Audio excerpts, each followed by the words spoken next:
మోహన్ రెడ్డి గారు మాట్లాడుతూ ఆయన ఒక మాట అన్నాడు, రేపొద్దున నేను చెప్పినా కానీ కంట్రోల్ కారేమో, నా కార్యకర్తలు కంట్రోల్ కాకపోవచ్చు. చంద్రబాబు నాయుడు గారు, యు బీ కేర్ఫుల్. నేను నిజంగా చెప్తున్నా, రేపొద్దున చంద్రబాబు నాయుడు ఇదే పద్ధతిలో గనుక వెళితే, నారా లోకేష్ ఇదే పద్ధతిలో గనుక వెళితే, పవన్ కళ్యాణ్ ఇదే పద్ధతుల్లో గనుక వెళితే, రేపొద్దున జగన్మోహన్ రెడ్డి లాంటి వాళ్ళు 100 మంది వచ్చి చెప్పినా ఈ కార్యకర్తలు ఆగే పరిస్థితి ఉండదు. కార్యకర్తలు ఆగే పరిస్థితి లేని అప్పుడు ఏమవుతుంది అంటే కంప్లీట్ గా లా అండ్ ఆర్డర్ మొత్తం కూడా ఈ రాష్ట్రంలో లాలెస్నెస్ స్టేట్ అయిపోతుంది.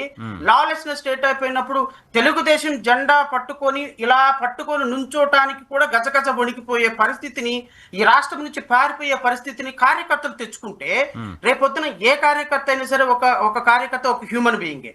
ఆ హ్యూమన్ బీయింగ్ ని ఈ ప్రభుత్వం అయినా, ఈ ప్రభుత్వాన్ని ఆ ప్రభుత్వం కార్యకర్తలను ఇలా చంపుకుంటూ నరుక్కుంటా పోతే ఖచ్చితంగా ఈ రాష్ట్రం ఇంకొక రాష్ట్రానికి ఆదర్శప్రాయంగా ఎప్పుడు నిలబడే అవకాశం. బీహార్ తో పోటీ పడే పరిస్థితి వస్తుంది. బీహార్ బాగుంది ఇప్పుడు, కాస్త బీహార్ తో పోటీ పడే పరిస్థితి వస్తుంది. కానీ Absolutely. మీరు